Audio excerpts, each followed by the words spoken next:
You gonna fix the things down here? They're in white. I noticed that right before I pressed the go live button. Then I was like, I don't think so. That's good. That's gonna drive me fucking nuts. Ladies and gentlemen, boys and girls, listeners of all ages, the Dork Shared Gooniverse and Geeks Worldwide Radio proudly presents to you the greatest podcasting team in the world. He's the Fry guy, Nick Friar. I'm Badcracker Dr. Joe. Together, we are the TLDR Comic Book Club, baby. You like that, kid? Swaggins, big fan. Just said no. Oh, what the heck, Violet? Come on. Unbelievable. Just ruining our day. How you doing, Nicholas? I am doing great. We're doing a lot of Woodward and Bernstein in right now, I'll tell you that. And Yeah. there's never been a better time to make sure you subscribe to the TLDR audio channels. That's you got on Apple, Stitcher, Spotify. So if you're finding the show on Doc's Twitch, on Twitter, maybe over on YouTube, wherever you guys are finding us right now, if it's on a video stream right now versus our audio channel, make sure you go subscribe there, leave a 5-star review. Very much appreciated because we're coming off back-to-back interviews, and guess what? We have another one for you guys this week. If you're watching the live stream right now, you can tell from my background who we talked to. That's Declan Shalvey, one of the co-creators of Mr. Knight. You know, obviously we already had Moon Knight, but the character Mr. Knight, which we saw on Disney Plus, and now he's got Old Dog coming out from Image Comics. That's coming out on September 28th. The FOC is this upcoming Monday, so make sure you guys go to your comic book shop, let them know you want this. But Joe, that was an awesome interview. It was, and I think it was back to back to back. This is now Faust, it's back to back. Colin Bunn, and Declan Shalvey, and we may have something else cooking. We will see, but that was an awesome chat, and Old Dog is a fantastic book. Highly recommend. You have if you're listening to us live, you have until Monday, and then when this drops, you'll have a couple of days to get to your local comic book shop. Say, hey, Old Dog, #1, throw it on my list. Because it was a kick-ass issue. I love the way he told the story, and it's great because it's one of those books where you can go back, reread it again, and pick up on some things that you might have missed. And the way he described the series and where he wants to take it and how long he wants to write it for, I am all in, baby. Yeah, this has loads of potential. And that is a thing, like you highlight it more so than I do, even like specifically like storytelling and the way that the way he does it here, again, without getting into spoilers, because it is kind of a spoilery thing, but the way he does it, it's just like, whoa. Like just totally catches you off guard. And like you said, like you went back and reread it 3 times. I was flipping back and forth the entire time I was reading it because there were like 2 major like twists in the course of it. And it's just like, wait, what? Wait, huh? What's going on? So it was wild, awesome stuff. We talked to him again, again about some Moon Knight stuff. We're talking about Rogue's Gallery, Time Before Time, which will lead us into catching up. But before we do that, Joe, we did get a bit of news. We had already talked to Melissa Flores about this a little while back, and I think Ryan Parrott might have told us this, but we don't want to get him in trouble, so we're not going to say anything on that front. But SuperMASSIVE 2 has been officially announced. It was at MorphinCon when I think all 3 of them were there, Ryan, Kyle Higgins, and Melissa, who we've all had on the show. SuperMASSIVE 2 is coming in April.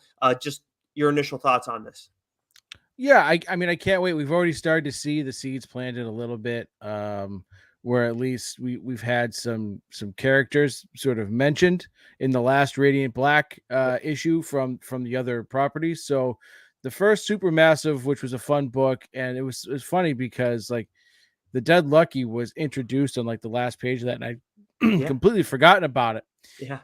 Because you're so focused on Radiant Black and Radiant Red and some of those other characters who we've now gotten to know in a little bit more detail. So it'll be very interesting to see what they have planned for SuperMASSIVE 2, what they have planned for this universe, what titles.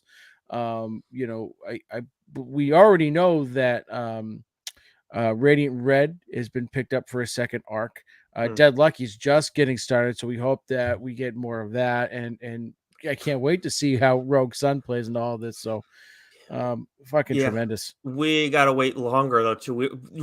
Freaking the Dead Lucky, the first issue still hasn't come out. It's coming out next Oh month. Like Jesus, that's right. yeah, we Yeah. read it like a while ago and did the interview and listen. It's like, oh, we still have to wait for the second issue. That's not gonna be till October. It was awesome though. The art, everything in that story, that first issue was great. But yeah, I'm very excited to see what that character brings to the Massiverse. And I'm really curious, like, what is gonna bring them all together this time? Like last time, it was like this event that kind of like tiny little event, or not tiny, but like a controlled event that brought them together. Now that Rogue Sun's been around for a while, it's a different Rogue Sun than Yep. what we saw in Supermassive. I think that you have potential to make this a little bit bigger. And again, especially with the stuff going on in Radiant Black, which we've been talking about quite a bit on here, especially after reading Radiant Black 17, there's a lot of potential for Supermassive too. I don't want to go and create like these ridiculous expectations just so we're let down like a lot of people like to do with the MCU. But I would love to see them kind of go nuts here, but they don't have to. They can also like take their time with it still if they want to introduce other characters and so on. But been kicking ass, and I'm very excited for that to come in April. But a lot of Massiverse stuff between now and then. We got to do a little bit of catching up with some things. For me, this past week, I read Hulk 8, so I'm all caught up on that. Some awesome stuff there. Some the Banner of War stuff with Hulk and Thor was great. And then Canary issue 2, I did read that over on Comixology. Just I can't wait to tell you about this book. When it comes time to talk about it on the show. Just first 2 issues, absolute bangers. Yeah, I have to catch up on Hulk, and I can't wait to read Canary, because that was one I was definitely interested in. Man. Yeah, I caught up on a couple things. I caught up on X-Men 13. I had to read that because X-Men 14 came out this week, and so I'll touch on that in a bit. Dark Spaces Wildfire #1. This is Scott Snyder and Hayden Sherman. Look at that, baby. Look at Wow. that. Yeah. Just write it down to make sure you got it right this time. I just timestamped it. But so there's the first 2 issues are out. I've read the first issue. Dibs. All right. It's fantastic. It's awesome. It's a great premise, where you have these sort of convicts. They're in prison, and the first issue sort of, Scott does a great job at this is this character. So you're introduced to a handful of these characters and why they're in prison. How long they've been on the team. Right? There's some greenhorns on there that are newly convicted. There's some that have been there for a while and they'll be there for a while. And then you sort of have the leader who's sort of, the corrections officer, and just how the story unfolds and how the first issue ends up and what they decide to do. In perfect Scott Snyder way, he's thrown a bunch of threads out there, and I can't wait for him to sort of pull that knot and tie it all together, which is going to be, it seems like it's going to be excellent. So Dark Spaces, Wildfire, Scott Snyder, Hayden Sherman, first 2 issues are out there. You should still be able to find those at your comic shop. Pick them up. Highly recommend it. And then getting ready for our interview that will be dropping tomorrow, I went ahead and I read Time Before Time issues 1 through 6. So I read finally the first arc, and so there's 15 issues out, and it is awesome. There's a lot of time travel stuff. The story, the premise. You've got 2 factions, going against each other. And you've got, time jumps going from the year 3045 all the way back to 1963. And essentially you have these smugglers who are smuggling people out of different time dimensions or into different time dimensions. They've saved up their money. They have to leave for whatever reason, whether it's they just want to live a different life, or maybe they're criminals and they need to get rid. And so like these smugglers will take them, to different time periods. And it's wild. The first arc is absolutely fantastic. I'm going to spend the weekend ripping through the rest of it to get all caught up. Nice. So I enjoyed this very much. Nice. So that'll be something that you're expecting to do on the show at some point. I know you've been holding off on that one for a little bit. So I'm excited to hear you talk about it in more detail. We can move now, though, into what's new for this week. And we've talked about it a little bit. I mentioned it on Change My Mind. That's a little bit of a slimmer week, although for Marvel, they did have quite a bit of books that came out. Joe, you want to take us through some of the releases? Yeah, yeah, it's slim for everyone else but Marvel, but I'd still say it's slim Mm. because there's a whole lot of in here. Mm-hmm. But X-Men 14, which I'll get to in a second. X-Force 31, Moon Knight, Black, White, and Blood number 4, Mm-hmm. Obi-Wan number 4, Knights of X number 5, Ant-Man number 2, Amazing Fantasy 1000. I didn't even know Amazing Fantasy was a thing. Right. The Variants number 3, Thunderbolts number 1, which you'll talk about in a little bit. Iron Mm-hmm. Fist number 5, Deadpool Bad Blood number 4, Fortnite Marvel Zero War number 4, Mm. Wild Cards, The Drawing of Cards number 2, Thunderbolts Marvel Tales number 2, Mech Strike Hunters number 3. And there's a couple books you want to talk about real quick, but I just want to do a quick hit Mm. on X-Men.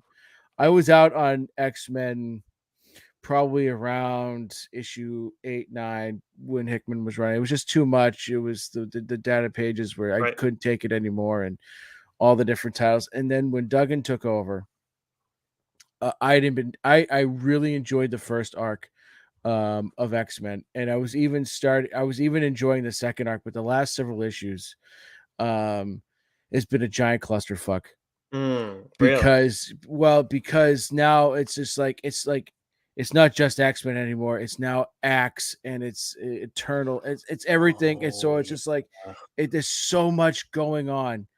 I just want a fucking X-Men book that I can read and enjoy, and the X-Men go off and they do their things, which they had been doing so far under in this run. And now there's just so many X-Men titles that are all like you Yeah. have to read them all to know what's going on. It's like they're doing a massive event without doing an event, right? It's almost as like if DC were to say, "Here's Batman," but you have to read every single Batman title that's going on, of which they probably have about 2 dozen of, in order to figure out what's going on. And Mm-hmm. so it drove me bananas. It started. I'm this close to jumping off X-Men again. Yeah, it's tough, and I do want to look into Axe. I don't think I'll go and read all the tie-ins, but because I think Gillen's writing Axe, if I'm not mistaken. But the Yeah, thing is, like you're right. Like when it comes to X Men, it's like there's so much going on, and that's really cool in a lot of ways. But doing so much at once, like sure, like the people who are the diehard X Men fans, like look, we love X Men, but in terms of reading, like I wouldn't say we're as diehard as some people like our buddy Ferg over at Geeks Worldwide. Like he reads all X Men stuff. But like it's tough to do that and then go and read DC stuff, go and read Image stuff. I mean, Image stuff puts out a ton, ton of great stuff too. Boom, AWA. Like we like to diversify and read as much as we can. And there's other stuff at Marvel that we read outside of X-Men. So it's just like I get what they're trying to do, trying to run a business, all this different stuff. But at the same it's too time, much. like, yeah, like the small group, you're definitely like taken care of, and that's awesome. But it's a little bit too much for the people who want to go and read a bunch of different things. But I will say also, like X-Men, like they still have their own office. They've been doing pretty well, and they're doing it without the benefit of having like these killer movies. I know, Marvel MCU, it all helps itself, but still, it's not the same as like as an Ant-Man that probably gets a little help or something to that end. Speaking of X-Men stuff, though, for me, Gambit is a title that I had highlighted for a while. Read that first issue and is very much let down because this is like set in the past, like around Gambit's first appearance, back in it was the 80s whenever he first appeared in the X-Men stuff. And the second issue was like better. It was definitely more Gambit, but at the same like you're getting like his personality and like normal Gambit stuff, but at the same time it's just like eh, like, I just don't it's just nothing. It's just not like it's not exciting. It's like some of the action's cool. Like he is a little bit more of a badass, but that's like that's not enough. Like I kind of want a story. Sounds uninspired. Yes, that would Like what that is. Claremont's just resting on his laurels. Yep, that is exactly that is the best way to encapsulate Joe. It's uninspired. That's what it is. So art's cool. Art's well done. No issues with the art. But in terms of the story, it's just, again, say it all the time. Gambit, I get frustrated. Like we talked about recently about like does DC have a Red Hood problem? I feel like Marvel, it's not like this huge thing because Gambit's so much in the back burner of X-Men stuff, never mind the larger Marvel landscape. But it's like, they just don't get them right. It's really frustrating. Not to blow up Ryan Parrott's spot again, but he had a really good pitch for what he would do with Gambit. Mm-hmm. And I know Marvel's not listening, but someone like get Ryan Parrott to write fucking Gambit, and all Yeah. and you'll all of a sudden have a property that people care about, and maybe just maybe that Gambit movie you want to put out might come out. Yeah, honest to God, like, well, that's the thing too. Like, there's a lot of writers that we interview and artists as well that we really enjoy talking to. Ryan Parrott's one of the few out there who it's like, whoever that guy wants to write, like, I trust him. Like, he has so many awesome ideas, and he knows like where to push buttons and push boundaries and different things like that. I mean, what we've seen with what we've seen with Rogue Sun and what he did in Mighty Morphin after all the Shattered Grid stuff that he did with Kyle Higgins, I am very much in on Ryan Parrott. You know that already, but like it's just yeah, Gambit. Oh, and then the idea that he had, absolutely couldn't agree more. So a little bit of frustration on that end. And then with Thunderbolts, this is one I saw and like, okay, we see the cover, Hawkeye's in charge. Cover kind of looks kidsy. I know Jim Zub's a writer and he's a good writer, but I was like, I don't know. But slimmer week, mostly Marvel stuff. I'm behind on Knights of X, like by a few issues. I'm like, all right, let's check out Thunderbolts. And you know what, Joe? Not bad. Like, I don't think I'm going to stick on it because there's so much other stuff. But, like, I think it's, if you like Hawkeye, if you paid attention to the Devil's Reign stuff, if you're interested in learning about, like, Monica Rambeau, maybe spending some time with Luke Cage, possibly, I'm not sure how much. I think, like, this is something that you should look into. It was definitely a good first issue. It's just, like, I don't know if I care enough about the characters. And that's no one's fault, really. It's just other than whoever put the team together, I guess. Yeah, yeah, it's not my but that doesn't sound too bad. Yeah, I mean, and it's like, and it definitely has a reach to like some younger audiences too. It's not kidsy, but it definitely has that reach. So, if you have kids who like are interested in Hawkeye in any capacity, like that's a good place to kind of go with them. But let's move forward to DC. We don't have anything we want to highlight this week, so I'll just run through it real fast. Flash, the annual for Flash, the annual for Harley Quinn, for Wonder Girl. And then we got Sandman Universe Nightmare Country issue 5. Harley Quinn, the animated series, The Real Sidekicks of New Gotham Special issue 1. Friggin' mouthful. Figure out your deal. Jesus. Oh my God, that's like 12 words. And then Superman Warworld Apocalypse issue 1, which you're going to read that, right? I think so, because I think this is going to be what kickstarts Superman returning to Earth. Gotcha. So, okay.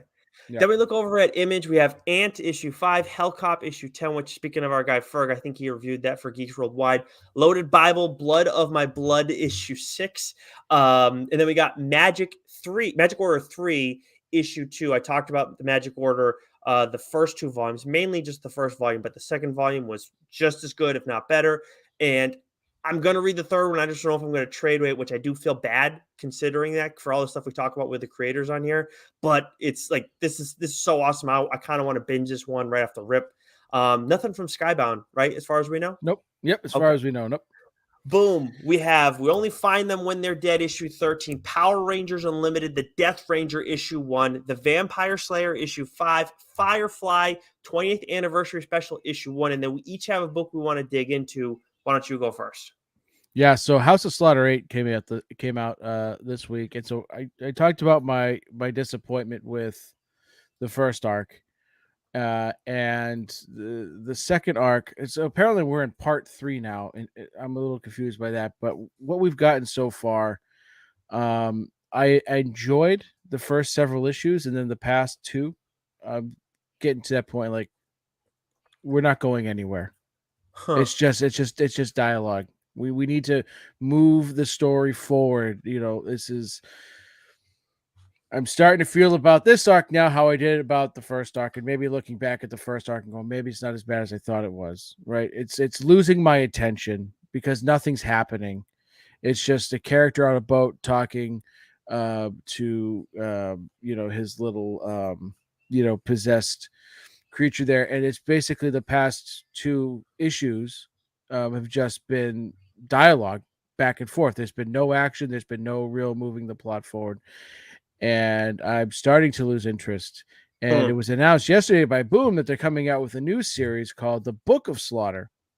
So we got House of Slaughter, we got now The Book of Slaughter. So basically, what I'm finding out is that there's 2 things I really need, from this series. One is something is killing the children, because that's Erica Slaughter, focused heavy. But if you're going to do some spinoffs, maybe do something, go back in time to the origin of the House of Slaughter, to this world. Give us some of that. We need more. That's what makes Something Is Killing the Children so special, is the monsters.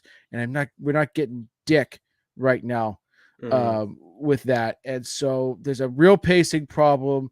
There's a real action problem. There's a real lack of monsters problem. I'm going to give it one more issue. If the next issue doesn't like hook me back in, I think I'm probably just going to stick with mainline Something's Killing the Children. Sounds like too much Tynan again. It's not Tynan though. Tynan's not writing this, right? And Deladera's not drawing it. I mean, they got artists that are the writer is good. It's just, it's just all dialogue. Like I want.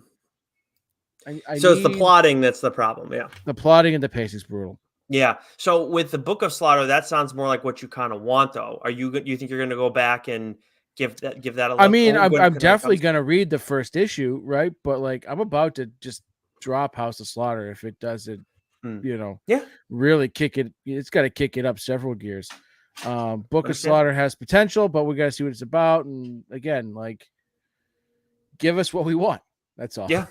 Yeah. No, it's totally makes sense. As for me, Alice Ever After, Dan Panosian, who talked about with Canary a little earlier in the show, he is the creator on this, and he is one of two artists on the story, but he's also the writer. Final issue of Alice Ever After. So when the first arc of Grimm, because I'm assuming that's an ongoing thing over at Boom. If not, it's going to end in issue 5 or 6.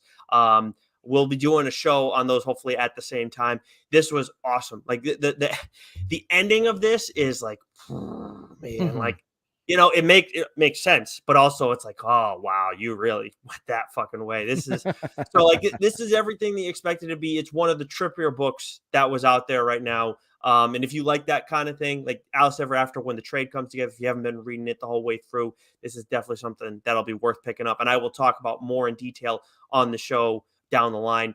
Joe, you want to take us through everything else that we got here, and we'll save AWA for last? Yeah. So we got let's see, Breakout 3 from Dark Horse. From IDW, we have TMNT Baxter Stockman. I don't particularly like the cover for this, but I will pick it up.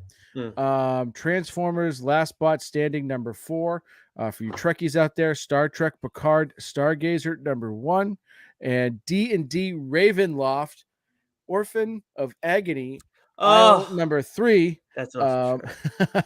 From Dynamite, we have Red Sonja number 12, written by Mirka Andolfo.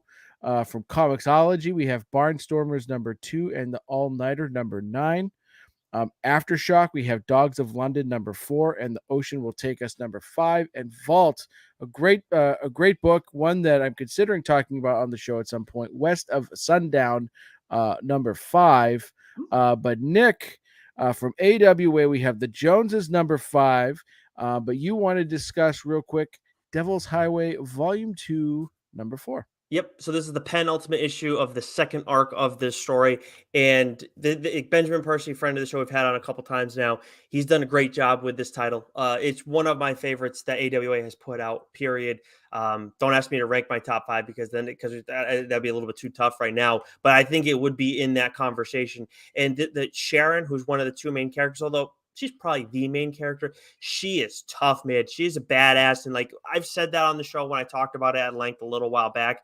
But there's a specific scene here that we get with her where she's trying to like take things in a certain direction because shit's really starting to hit the fan here, even more so than it did in the first arc. And she just like gets real fucking cold-blooded, and it is awesome. So I love that character. I love this story. I definitely think they could go and do a third arc, and as long as AWA wants it, I would think as long as Benjamin Percy wants to continue writing it. I'm blanking on the artist, and I'm an asshole for doing that.